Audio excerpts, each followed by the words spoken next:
Lesiones del tendón de Aquiles en atletas profesionales. Anatomía. El tríceps sural conformado por los músculos gastrocnemio, el gemelo medial y lateral, en conjunto con el músculo sóleo, tiene una inserción en la tuberosidad posterior del calcáneo a través del tendón de Aquiles.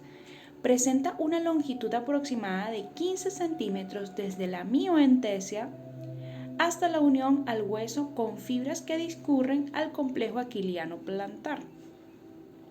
El subtendón del gemelo lateral representa el 44.43% del tendón aquiliano en su inserción en el calcáneo, seguido del subtendón del sóleo con 27.89% y el subtendón del gemelo medial 27.68%.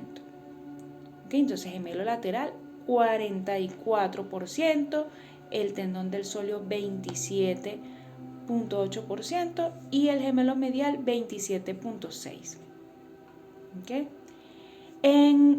Es uno de los tendones más fuertes con una anchura de 1.5 a 3 centímetros. Es extrasinovial y está vascularizado por el paratendón, la mioentesia y la osteoentesia, irrigado por arterias tibial posterior y la peronea.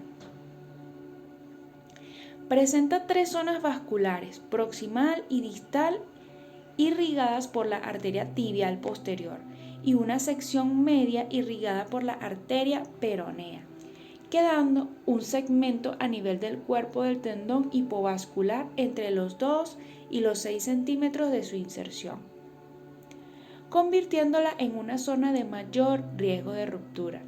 Cabe indicar que su footprint se modifica con la edad, disminuyendo su altura.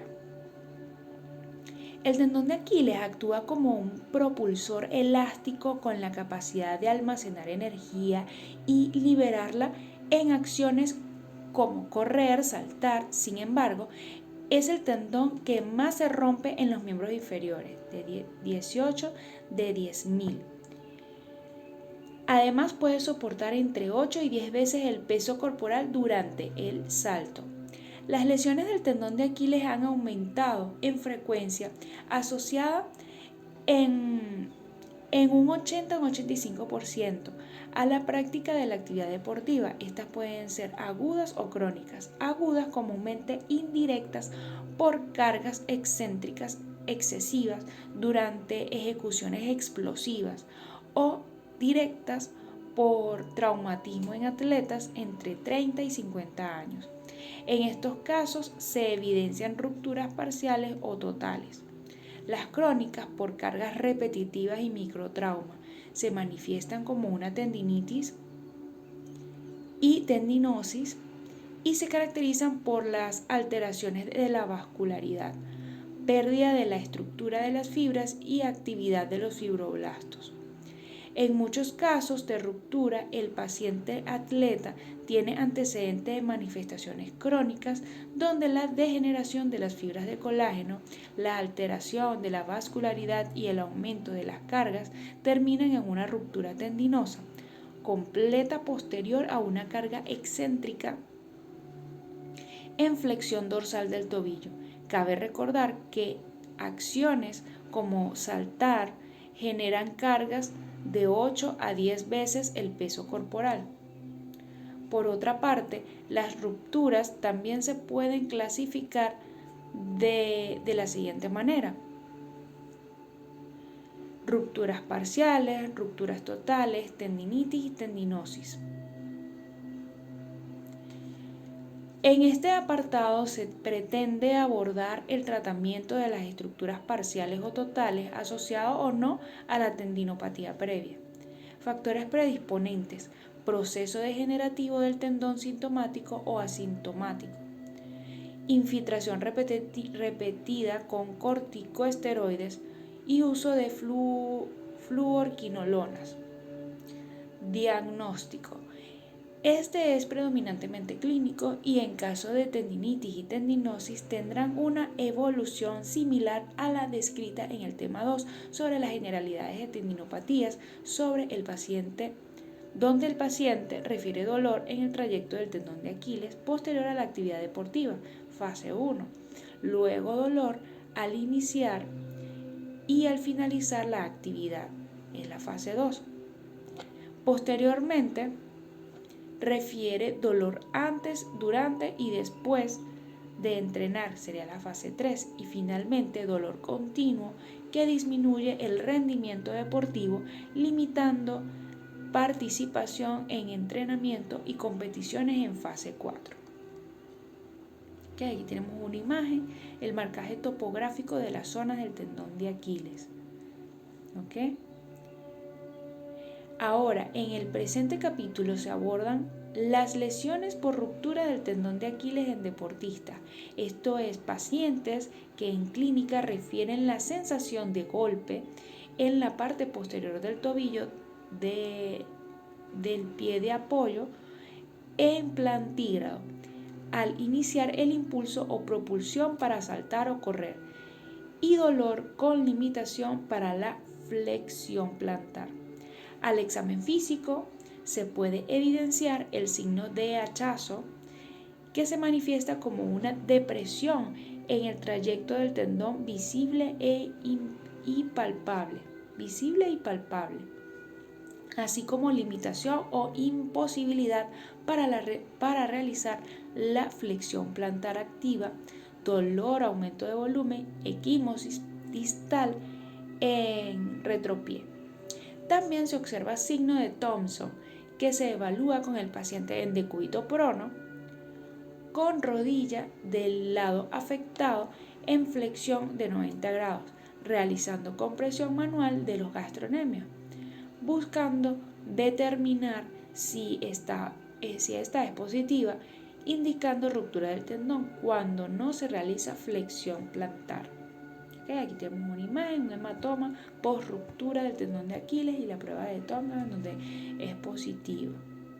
Ahora bien, los estudios por imagen son los siguientes: ecografía musculoesquelética, probablemente con menor costo, donde se evidencia pérdida de la continuidad del patrón fibrilar con presencia de colección líquida y un gap en el trayecto del tendón. Este estudio es de fácil disponibilidad, siendo la única desventaja ser operador dependiente. La resonancia magnética, considerado el estudio de elección, permite evaluar el tendón en todas sus porciones, así como determinar el grado de compromiso del tendón, calidad de los cabos, precisar el tamaño del gap, así como las lesiones asociadas. Aquí tenemos una imagen de resonancia magnética de ruptura de tendón de Aquiles en el corte sagital. También tenemos la radiografía simple, descarte de abulsión ósea, presencia de exostosis, enfermedad de Handlung y calcificaciones. El tratamiento conservador convencional incluye inmovilización entre 6 a 8 semanas y fisioterapia en caso de lesiones parciales. Sin embargo, en atletas, la inmovilización no es rígida. Durante todo el periodo mencionado y se debe ir permitiendo durante el periodo de curación la movilización pasiva con aumento de los rangos de movilidad de forma progresiva. Esta técnica evita que el tendón cicatrice con acortamiento. No es recomendable en atletas de cualquier nivel con lesiones completas, a menos que se cuente con algunas de las contraindicaciones que se describen en el tratamiento quirúrgico. Por su parte, el tratamiento quirúrgico tiene como finalidad restablecer la continuidad del tendón, así como su función. Para la elección del tratamiento de las lesiones del tendón de Aquiles es necesario tomar en cuenta varios factores, entre los que destacan los siguientes: tipo de lesión, dividiéndola en rupturas parciales, totales y tendinopatías, tendinitis o tendinosis, combinación de ambas. La edad del paciente, nivel competitivo. En relación al reintegro deportivo, este es de ambos casos conservador y quirúrgico, entre 6 y 9 meses. Tratamiento conservador. Está enfocado en las fases prerruptura, tendinopatía, con el objetivo de disminuir el dolor y favorecer la regeneración. Consta de un manejo fisioterapéutico, reposo activo, con disminución de las cargas y el uso de herramientas como las ondas de choque. Entre sus ventajas se puede emplear ausencia de complicaciones quirúrgicas y un menor costo. Sin embargo, presenta mayor tasa de complicaciones como reruptura, disminución de la fuerza para el impulso en carrera, caminata y salto. En los casos de ruptura parcial que comprometa menos de un tercio en el diámetro del tendón o lesiones longitudinales, se puede emplear ortobiológicos como el plasma rico en factores de crecimiento, inmovilización por 6 semanas, con férula en equino o brace de tipo Walker articulado o con cuña interna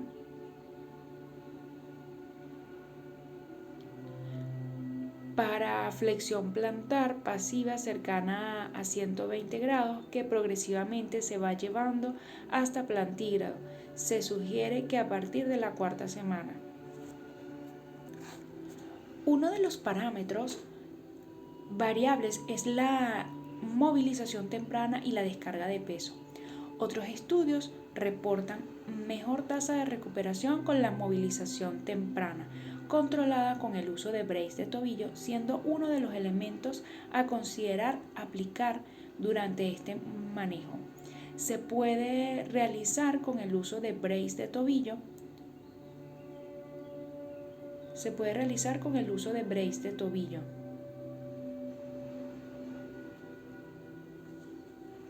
En flexión plantar articulado o con cuñas internas, llevándolo cada 2 semanas. Después de la 4ª, a plantígrado y rehabilitación precoz. En este caso, en primera medida se busca recuperar la flexión de 90 grados. Luego la activación con contracción concéntrica, sin y con resistencia, finalmente la contracción excéntrica. Es importante recordar que este complejo conservador, este manejo conservador definitivo será de elección en los casos de atletas con contraindicación quirúrgica. En todo atleta atendido en agudo se realiza inmovilización con férula o brace en flexión plantar y medidas antiedema hasta ser llevado a cirugía, preferiblemente antes de las 2 semanas de la lesión. Aquí tenemos una bota suropédica con ajuste de movilidad. Tratamiento quirúrgico. Tiene como finalidad restituir la continuidad del tendón y su función. Muchas revisiones afirman que tiene mejores resultados clínicos en relación a fuerza y menor tasa de rupturas. Sin embargo, tiene mayor riesgo de complicaciones como infecciones superficiales o profundas, lesión del nervio sural, adherencias, tromboflebitis, defectos cutáneos. Indicaciones. Comprenden los siguientes escenarios: paciente deportista o con alta demanda física, pacientes sin patologías asociadas. Contraindicaciones. Dentro de las contraindicaciones destacan las siguientes: defectos cutáneos en la zona del abordaje, comorbilidades que contraindiquen el acto quirúrgico, infecciones en la zona de abordaje quirúrgico, rechazo del paciente a intervención, imposibilidad o rechazo del paciente para cumplir plan posoperatorio. También existen factores de riesgo que incrementan el riesgo de reruptura inherentes al paciente, como el tabaquismo, la diabetes, así como las infiltraciones múltiples con esteroides. Adicional a ello, se han descrito múltiples técnicas para la reparación de las rupturas del tendón de Aquiles. Sin embargo, para elegir la adecuada es fundamental tener en cuenta los siguientes rasgos: ubicación de la lesión, lesión miotendinosa, unión miotendinosa, cuerpo del tendón o unión osteotendinosa. Edad del paciente, nivel de actividad deportiva, presencia de tendinosis y degeneración del tendón, calidad de los cabos, patrón de lesión, defecto o gap, tiempo de evolución de la lesión, instrumental disponible, experiencia del cirujano. Técnica quirúrgica. La técnica de reparación, según el abordaje, puede ser abierta o percutánea.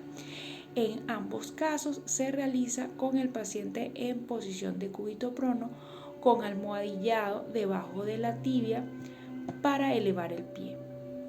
Técnica abierta realizada mediante un abordaje longitudinal, mediano o paratendinoso, lateral o medial, que permita la exposición por lo menos de 2 a 3 centímetros de los cabos proximal y distal del tendón hasta visualizar el tejido tendinoso sano.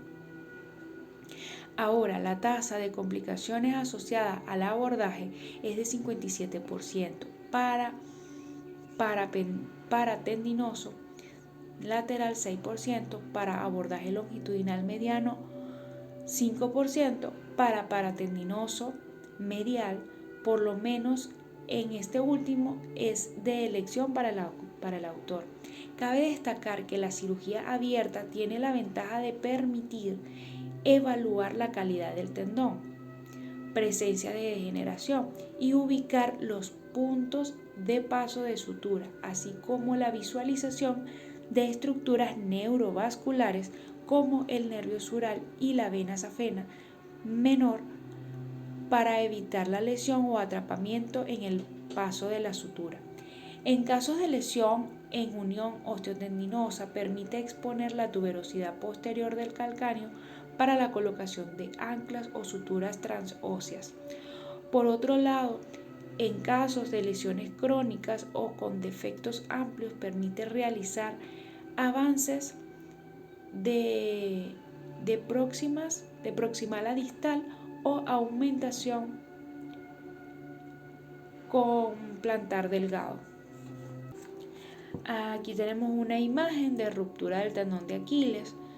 Luego viene el Aquiles con ruptura total. ¿Okay? Y aquí señalamos lo que es el plantar delgado. Muy bien. Por otro lado, el paso de las suturas de alta resistencia no absorbibles, número 2, se realiza bajo visión directa con puntos de Krakow o puntos de Bunnell o Kessler, modificados en ambos cabos del tendón con reforzamiento circunferencial de ser necesario. En este paso es importante que desde el momento en que se tensan las suturas para anudar debe mantenerse la flexión plantar para disminuir la tensión sobre reparación. Aquí tenemos una imagen de reparación del peritendón del Aquiles. La reparación del paratendón y la fascia profunda se realiza con sutura absorbible, ácido poliglicólico calibre de 3.0. Sin embargo, cuenta con ciertas desventajas que están relacionadas con las posibles complicaciones como necrosis de la piel, dehiscencia de la sutura, cicatrices retráctiles y adherencia sobre el tendón. Allí también puede utilizarse injerto biológico como PRP, especialmente en los casos con cambios de tendinosis. Aplicación de PRP en reparación de tendón de Aquiles. Técnica percutánea. Consiste en el paso de las suturas hacia los cabos tendinosos a través de la piel por medio de agujas y dispositivos sin visión directa de los extremos del tendón. Su desventaja está relacionada con el riesgo de lesión, compresión o atrapamiento de las estructuras neurovasculares vecinas como el nervio sural y la vena safena, que se encuentran cercanas al borde lateral del tendón, por lo cual se ha perfeccionado la técnica y se hace énfasis en el conocimiento anatómico. En este caso, el abordaje se realiza por 6 pares de incisiones pequeñas paratendinosas, 3 proximales y 3 distales. Una imagen de descompresión del nervio sural tras la tenorrafia percutánea del Aquiles. Manejo posoperatorio. En los últimos años, los objetivos en el tratamiento se han enfocado en los siguientes objetivos: evitar la elongación del tendón, ya que disminuye la capacidad para la flexión plantar máxima, disminuir las complicaciones como las rerupturas, infecciones, dehiscencia de heridas, lesiones del nervio sural, disminuir la hipotrofia o la disminución de la sección transversa de la musculatura del tríceps sural, acortar el tiempo de reintegro deportivo seguro. También existen cambios en el manejo actual, dentro de los que se destacan son los siguientes: movilización precoz cercana a la 4ª semana, que contribuye a estimular la mayor síntesis de colágeno, es activación de los tenocitos, así como disminuir la hipotrofia. Rehabilitación temprana y cargas parciales tempranas entre las semanas 6 y 11 con la finalidad de evitar la distrofia del tendón y activar las fibras musculares. Aumento progresivo de la actividad y la carga y patrones de movimiento como el trote suave cerca de la semana 15. Cabe precisar que aún no existe un consenso claro sobre la forma de tratamiento ideal. Sin embargo, en los últimos años ha habido un aumento en los casos de manejo conservador basado en la comparación a 2 años de los resultados quirúrgicos versus no quirúrgicos, donde la función es similar. También es posible realizar intervenciones individualizando cada caso y con respecto a la biología, así como la movilización precoz, son factores que llevarán a un mejor resultado y un reintegro deportivo más seguro.